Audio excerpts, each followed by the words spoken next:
But really what we're seeing is just something that's darker or lighter than the background. So tone is the way to go about drawing or painting the landscape, the shade and shadow. Everything you see, everything, is either darker or lighter than its surroundings. So that's why we can perceive it. That's why colorblind people can see just as well as we can. It's got nothing to do with hue that we can see things, and it has nothing to do with any lines. We draw things using line as a way to describe an image, but it's completely artificial. There are no lines in nature. Maybe if you see a little tiny twig or something, you would communicate it as a line. Maybe power lines, sometimes man-made things would have lines in it. But nature, almost exclusively never. Drawings with lines around them, little children are taught to do that, by the way. It's not the way to really get at it. So, to not get bogged down in having to worry about leaves and little details, like the stringiness of it, take your eyes out of sharp focus when you're looking at the landscape. And everything will be reduced to just dark and light patches. You know? It takes some practice. Some people find it more difficult than others to go into that soft vision. But soft vision will reduce all the details down to just dark and light patches, and then you can respond to those and you'll get what you want. Another good tip is drawing from a landscape takes some time to get used to. Because it's a bit overwhelming. There's so many things everywhere, and you can lose your place. Like you said, when you moved, this was down here, you find, as you're drawing and painting, you find that, oh, the position of this is not quite right. There's so much information, it boggles the mind. So I would recommend just taking your fingers like this, making an L, and then the other, and you turn them like this, and you make a little format. And then just pick a view. And format it off, because it's quite, just about the same proportion your fingers make as a piece of paper. And you can adjust it, but just kind of take a bite out of the landscape, and that's what you're going to draw and paint. And that makes everything much easier. Once you've got that one little thing, you just concentrate on that particular view, and you won't wander and start doing other things, because this is a Herculean effort to try to draw the landscape. You've got to really reduce it down. Now that said, I don't recommend ever drawing from imagination, because a million little things you'd miss. You would have not done all these little things in here, make this darker and that lighter. All that, you're just responding, even unconsciously, to what you see in terms of the darks and lights that are there. It's infinitely more interesting than our imagination. Our imagination, visual imagination, is really weaker than any of our other senses. Like, if I ask you to imagine biting into a hot dog, you can remember the taste almost exactly, right? Say there's mustard on it. Where our memory, our sensory memory of taste is real acute.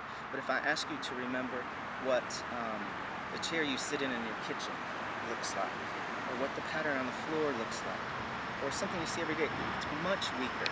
If I ask you to imagine Coca-Cola red, and I laid out 5 different kinds of red, most people would pick out a particular red that they remember, but it may, more often than not, it would be a different kind of red, because our memory for visual things is the weakest.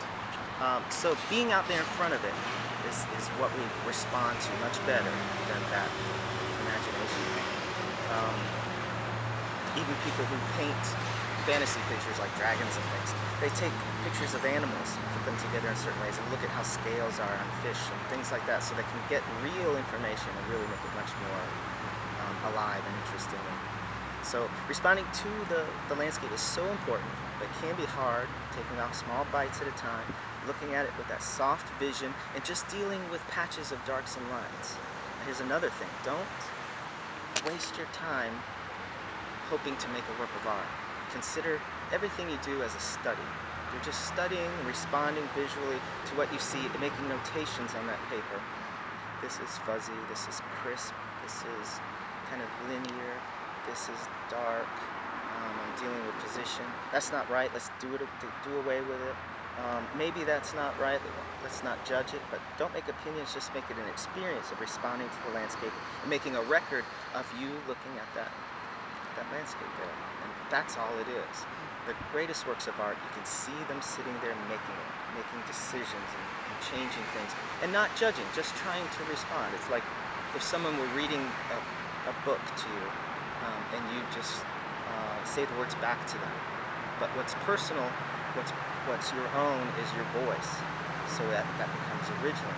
And once you respond in that way, it becomes unique. So you don't ever have to worry about creating a personal style, hanging on to a particular way you'd like to make your paintings. That personal way that comes out of you will be unique every time. You won't be able to avoid it.